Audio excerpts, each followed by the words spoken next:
if you're a college student and you're interested in something, you take a class on it. Now this was actually got me closer to Islam, but in a counterintuitive way, because, and this is a situation for all the parents to be aware of, obviously, that 9 times out of 10, if there's a class about Islam at your local university, it's not taught by a Muslim. And it's usually not taught in a way that represents Islam in a very good way. So this was the type of class that I actually ended up enrolled in. There was a non-Muslim professor by the name of Max Leeming, and the title of the course was called Islamic Autobiography. So the idea was that you're reading different autobiographies of various Muslim authors.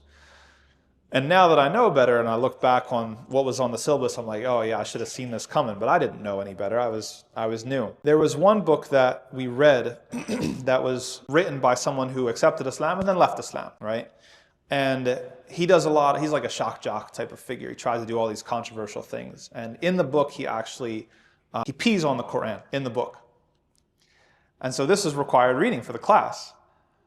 And I'm like, what type of class is this? I'm here to learn about Islam. And you just like trying to cause controversy. So when it came to class discussion time and she asked, you know, it's like, so what did you all think of the book? Like, you know, what stood out to you?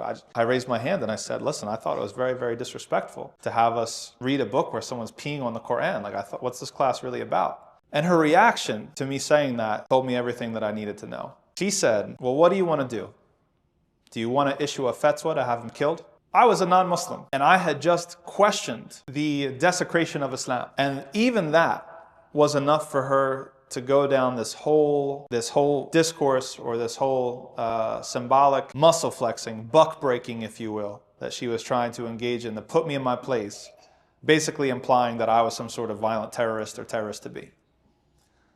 I was like, whoa, that escalated quickly. But, you know, later, obviously, as a Muslim, you learn the story of Hamza and how Hamza accepted Islam.